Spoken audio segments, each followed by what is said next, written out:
কোনায় পানি চলে আসলো। এরপরে রাসূল বললেন সুম্মা তুওয়াফা কুল্লু নাফসিন মা কাসাবাত ওয়া হুম লা ইযলামুন। দেখা গেল প্রায় সাহাবীর চোখে পানি, সবার চোখ দিয়ে পানি ঝরঝর করে পড়তেছে। আয়াতের অর্থ হলো আল্লাহর ওই দিনটাকে ভয় করো যেদিন আল্লাহর সামনে দণ্ডায়মান করা হবে। ওই দিনটাকে ভয় করো যেদিন আল্লাহর সামনে দণ্ডায়মান করা হবে।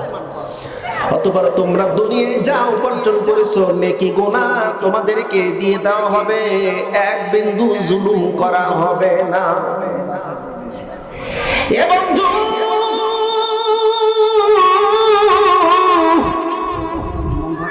এই আয়াতের ভিতরে কি শিক্ষা পেল সাহাবায়ে কেরাম? চোখ দিয়ে পানি আসলো, আমাদের চোখে পানি নাই। তারা কি বুঝলো আর আমরা কি বুঝি? আসলে একটু সামনের দিকে যাই।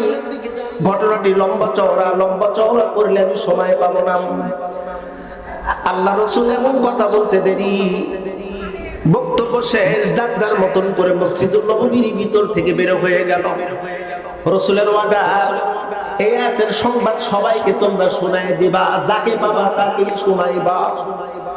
রাসূলুল্লাহর একটা হাদিস আছে, রাসূল বলেছেন বাল্লিগু আন্নি ওয়া আলা ওয়া আয়া, আমার পক্ষ থেকে যদি একটা আয়াত হয় মানুষের দ্বারে পৌঁছিয়ে দাও।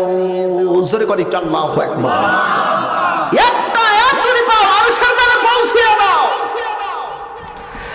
আল্লাহর বক্তব্য হইয়া আইয়ুহার রাসূল বাল্লিগ মা উনসিলা ইলাইকা মির রাব্বিক ওয়া ইন লাম তাফআল ফামা বাল্লাগতা রিসালাতাহু আল্লাহু ইয়াসিমুকা মিনান নাস ইন্নাল্লাহা লা ইয়াহদিল কওমাল কাফিরিন। রাসূলের বক্তব্য হলো আমার পক্ষ থেকে একটি আয়াত যদি হয় মানুষের দ্বারে পৌঁছিয়ে দাও। আর আল্লাহর বক্তব্য হলো হে রাসূল যা অবতীর্ণ করেছে, যা বলতে এখানে বলা হয়েছে ইন টোটাল ওহিয়ে মাতলুব ওহিয়ে গায়রে মাতলুব, অর্থাৎ পুরো কোরআন আর আপনার কাছে যে হাদিস অর্থাৎ রাসূলুল্লাহর মুখ থেকে রাসূলুল্লাহ যে হাদিস এটাও কিন্তু আল্লাহর বাণী। জোরবন কার বাণী? মা ইয়ানতিকু আনিল হাওয়া ইন হুয়া ইল্লা ওয়াহিয়ুন ইউহা।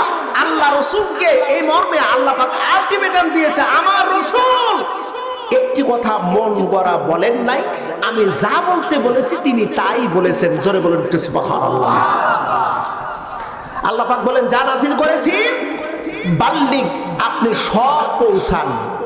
ওয়া ইন লাম তাফআল ফামা বাল্লাগতা রিসালাতাহু, যদি আপনি কিছু দাওয়াত দেন অর্থাৎ দুই চারটা আয়াত মানুষের কাছে প্রচার করলেন, বাকিগুলো মাদ্রাসার ভিতর গোপন করে রাখলেন, মসজিদের ভিতর গোপন করে রাখলেন, মানুষকে বললেন না, তাহলে ফামা বাল্লাগতা রিসালাতাহু, ও রাসূল আপনার নবুয়তির দায়িত্ব হবে না। নবুয়তির দায়িত্ব যদি পূরণ করতে চান আপনার রব যা নাযিল করেছে সব মানুষের দ্বারে দ্বারে পৌঁছিয়ে দেন। চিল্লা করে সুবহানাল্লাহ। আমাদের দেশেও তাবলিগ আছে, আছে না? 6 রসুলের তাবলিগ, হাতে গোনা 5-6টা কোরআনের আয়াতের বিধান প্রচার করতেছে, কিন্তু আল্লাহর ভাষাগুলো সব প্রচার করতে হবে। অপ্রিয় বন্ধুরা, এই বিষয়ে কথা বলতে গেলে অনেক সময় লাগবে। আল্লাহ রাসূল বলেছেন আমি যে আয়াত কারিমা তেলাওয়াত করলাম সব তোমরা মানুষের দ্বারে পৌঁছিয়ে দাও। সাহাবীরা যার যার মতন করে বের হয়ে গেল। হযরত আলী রাদিয়াল্লাহু তাআলা তিনিও বের হইলেন, মদিনার শহর ছেড়ে পল্লীর ভিতরে ঢুকলেন। পল্লীর ভিতরে ঢুকতে না ঢুকতেই হযরত ওমর রাদিয়াল্লাহু তাআলা আনহুর সঙ্গে সাক্ষাৎ হলো। হযরত ওমর রাদিয়াল্লাহু তাআলা আনহু বিশ্ব নবীজির মজলিসে তখন ছিলেন না। হযরত আলী বলতেছেন, ওমরকে সালাম দিয়ে বললেন, ওমর একটা আয়াতের সংবাদ আমি তোমাকে বলবো, জরুরি একটা আয়াতের সংবাদ তোমাকে শোনাবো। হযরত ওমর বললেন, আলী রে আমার হাতে এমন সময় নাই, জলদি করে বলো, আমার জরুরি কাজ আছে। হযরত আলী বললেন, ওমর আল্লাহর নবীজির কাছে একটু আগে একটা আয়াত কারিমা নাযিল হয়েছে। হযরত ওমর বললেন, জলদি করে বলো আমি একটু শুনি। হযরত ওমর একটু আগে বলল, আমার দ্রুত আমাকে এখান থেকে সরতে হবে, জরুরি কাজ আছে। আলী যখন বললেন ওয়াত্তাকু ইয়াওমান তুরজাউনা ফীহি ইলাল্লাহ, এতটুকু আয়াত তেলাওয়াত করতে না করতেই যেই ওমর একটু আগে বলেছিল আমার কাজ আছে, যেই ওমর বলেছিল আমার কাজ আছে, সময় আমার নাই, জলদি করে বলো, ওই ওমর হযরত আলীর মুখ থেকে এতটুকু আয়াতের সংবাদ শোনা মাত্রই থরথর করে কাঁপতে কাঁপতে মাটির মধ্যে গড়াগড়ি দিয়ে চিৎকার করা শুরু করে দিল। হযরত আলী ওমর কি বলল, গো ওমর আপনার কি এমন হলো, আপনি কেন মাটির মধ্যে গড়াগড়ি করে কান্না করেন, নাকি আপনার মির্কির রোগ আছে? আমার একটু বলে বলে, আলী রে, তুমি যে আয়াতের সংবাদ আমাকে শোনাইছো, তুমি কি জানো কি এমন আয়াতের সংবাদ শোনাইছো? এত বড় ভয়াবহ দুঃসংবাদ আয়াতের মধ্যে আছে। আলী রে, আয়াতের দুঃসংবাদ হলো ওই দিনটাকে ভয় করো যেই দিন আল্লাহর সামনে দণ্ডায়মান করা হবে। তার মানে আমি ওমর আল্লাহর সামনে আমি সেই দিন দাঁড়াবো, আর আল্লাহ ওই দিন যদি আমাকে বলে, ওমর রে, ইসলাম ধর্ম গ্রহণ করার পূর্বে তুই কতগুলো অন্যায় করেছিস, তুই কত নারীর সতীত্ব নষ্ট করেছিস, কত মানুষকে অকারণে নির্যাতন করেছিস, অন্যায়ভাবে কত মানুষের মাল আত্মসাৎ করেছিস। এই ওমর, আজকে জবাব দিয়ে এখান দিয়ে তুই পার হয়ে যা। আমি ওমর আল্লাহর দপ্তর থেকে, আল্লাহর দরবার থেকে, আল্লাহর সামনে থেকে আমি ওমর জবাব দিয়ে পার হতে পারবো না। এ মুসলিম, এক ওমর কি আল্লাহর সামনে দাঁড়াবে, নাকি আমরা আল্লাহর সামনে সেই দিন দাঁড়াবো? কথা বলেন। সব ব্যক্তি, একজন ব্যক্তি আল্লাহর দৃষ্টির বাহিরে যেতে পারবে না, সবাইকে দণ্ডায়মান করা হবে। অপ্রিয় বন্ধু, আল্লাহর সামনে দণ্ডায়মান যখন করা হবে,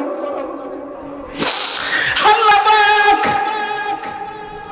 এই পৃথিবীতে যা করেছি সবগুলো যদি আমার আপনার সামনে উপস্থাপন করে, সেই দিন পার হবার কোনো সুযোগ নাই, কোনো উপায় নাই। কে রাজা, কে বাদশাহ, কে মন্ত্রী, কে এমপি, কে কর্মী, ওইটা ওখানে কোনো সুযোগ থাকবে না। ওয়াত্তাকু ইয়াওমান তুরজাউনা ফীহি ইলাল্লাহ, ভয় করো ওই দিন, কঠিন একটা দিন।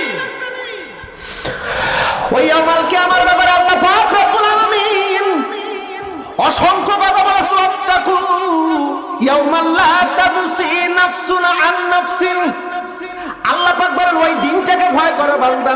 ওই দিন এক নফস আর এক নফসের উপকারে আসবে না, তোমাকে কেউ সাহায্য করবে না, তোমার কাছ থেকে কেউ বিনিময় ঘুষ নিয়ে তোমার কষ্ট একটু শিথিলতা করবে এমন সুযোগ থাকবে?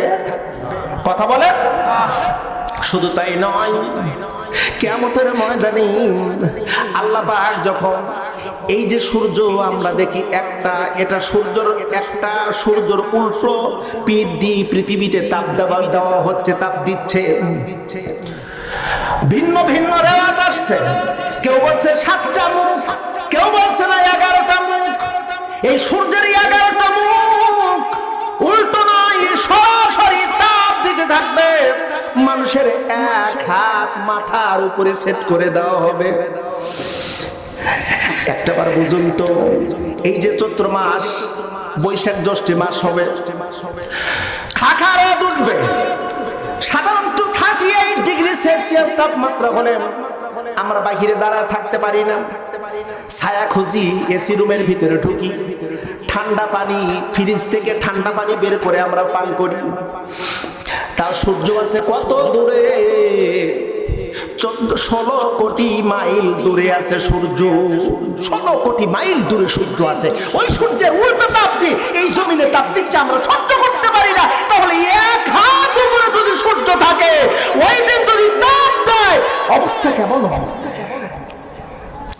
হাদিসের মধ্যে আসছে, আল্লাহর নবী বলেন মৃত্যু তারা হবে না, কবরে যখন যাবে মৃত্যুর স্বাদ একবার গ্রহণ করবেন, দ্বিতীয়বার মৃত্যুর স্বাদ কেউ গ্রহণ করবে না। লা ইয়ামুতু ফিহা ওয়ালা ইয়াহইয়া। আল্লাহ পাক বলেন মৃত্যু একবার, বারবার নয় রে।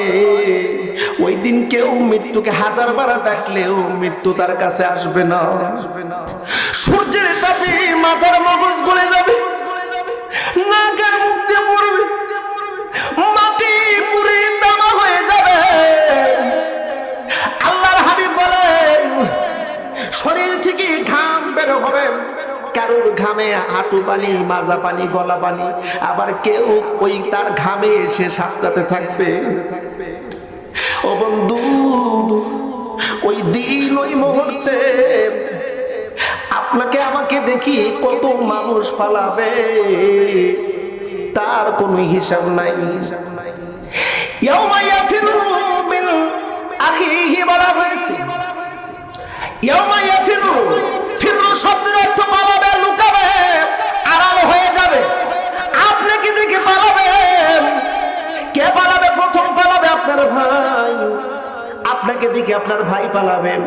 দ্বিতীয় নাম্বার পালাবে আপনার মা, এরপরে পালাবে আপনার আব্বা। ও সাহিবাতি বলা হয়েছে, এরপরে বলা হয়েছে আপনার সাথী সঙ্গী, এরপরে বলা হয়েছে আপনি যাদেরকে সাপোর্ট করেছেন, ভালোবেসেছেন, নেতা কর্মী।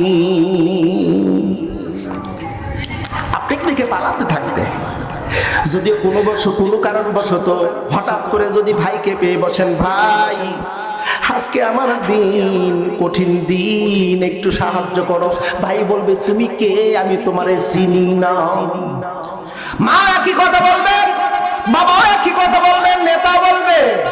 নেতার কাছে যাবেন, ও নেতা তোমার জন্য কত কিছু করছি, হরতাল করছি, অবরোধ করেছি, মানুষের বাড়িঘর ভাঙচুর করেছি, মানুষকে অন্যায়ভাবে মারছি, তোমাকে ভোটে জেতানোর জন্য ভোট কাটে তোমাকে নেতা বানাছি। নেতা আজকে বড় বিপদ আছে, একটু সাহায্য করো।